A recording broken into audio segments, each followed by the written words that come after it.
Right now, this world is in a climate and social crisis, and we need to address it. I'm Chantal Bowman-Boyles, Managing Partner for Fin Partners Business in Europe, and I'm joined by Jane Madden, who's our Global Head of Sustainability and Social Impact.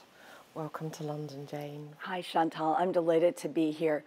It's so exciting to travel again, be in the office, but I'm really excited to talk about sustainability and ESG and how important it is for business today. So why is sustainability just good business? Because when you have a proper strategy and you're measuring and managing your impact, you're a better run company. You're mitigating risk and you're maximizing opportunity, which is just the standard business practice.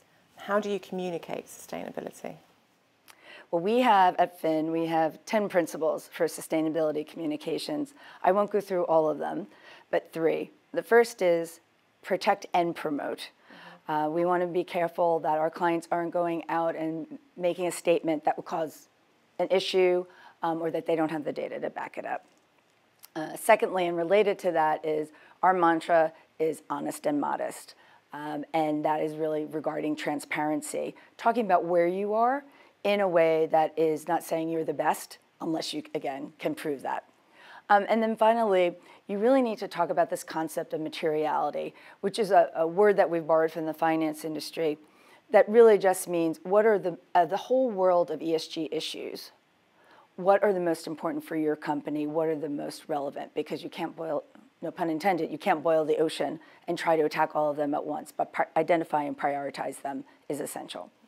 So what exactly is ESG, and why do we need to know, and why is it so important? So ESG is the 3 pillars of corporate sustainability, and it stands for environment, social, and governance. But we should care whether we are running a company or as individuals, as consumers, or as talent. Right now, this world is in a climate and social crisis. Dual crises are going on simultaneously, and we need to address it. Who is looking for ESG information? The short answer is everyone is looking for ESG information. But right now, we see the biggest audience demanding it is investors. And that has really changed over the past 5 years. And they are particularly the ones looking for the data.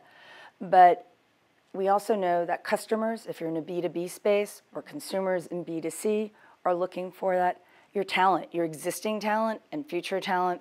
And we can't forget about civil society and NGOs that can either be a partner to help you achieve your goals, but also you have to be aware of activist NGOs that might attack you because of your performance.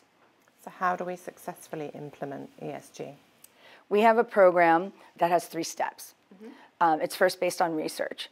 And the first step of the research is to look at your assets, do an analysis of what you're already doing, if you have any measurement, if you have some stated goals, commitments, the communications around it.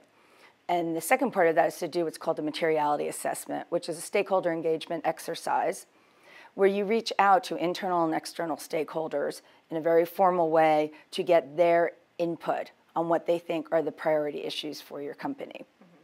The second phase of that is to develop the strategy. And that includes setting your goals, identifying your mission, understanding your culture and how it will work in your particular company. It also includes identify what those metrics need to be.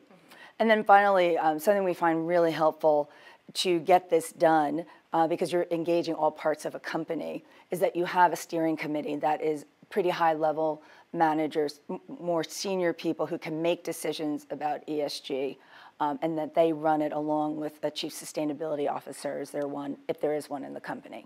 So you're doing all that. What do consumers really care about ESG?